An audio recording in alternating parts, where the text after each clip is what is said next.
Chelsea Green Publishing presents Birds, Beasts and Bedlam, Turning My Farm into an Ark for Lost Species by Derek Gow. Read by Calum Beaton.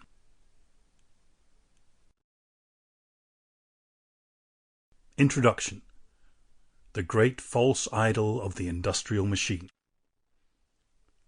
We could smell them from behind the large fallen tree to which we had belly crawled.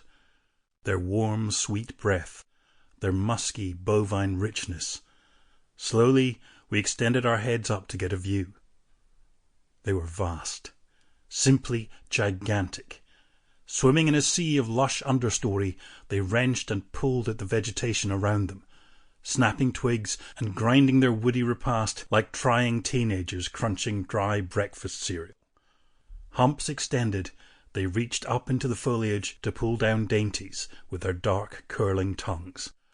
Bark and berries, leaves and shoots. They snorted, stamped, and shook their rough-maned heads with bleary annoyance when buzzing bloodsuckers bit. Swishing tails and dun coats with deep winter wool already forming, the Polish bison bulls were breathtaking. We watched for a while. When we were done, my guide said it was best that they knew where we were. We stood up slowly and clapped our hands. Their heads shot up in an instant, snorting to catch our scent, chestnut eyes wild with their whites showing clear, nostrils extended. They whirled and plunged, tails up in alarm, into the backing infinity of deep forest green. Branches swished, sprung and steadied.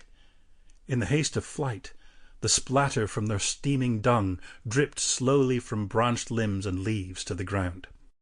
Although there is no evidence that the European bison, Bison bonassus, known as Weasant, ever occurred on our islands, as a hybrid of the distinct steppe bison, Bison priscus, and the aurochs, Bos primigenius, both of which did, they are attuned to our environments. Britain once hosted a broad range of great beasts. We slaughtered the bears, elk, and lynx many centuries ago. The wolves lasted longest. Now, only the names of their crags, hills, meres, or the ubiquitous deep pits where we caught and bound them for torture recall their once being. Like the aquamarine blue moor frogs, black storks, and night herons, we were the end of them all. 1 in 7 of our surviving species is now also threatened with extinction. In large part, much of the landscape so seemingly green which we traverse with daily indifference is dead. Chemicals and pesticides in the soil have killed the very small. Sample complete. Ready to continue?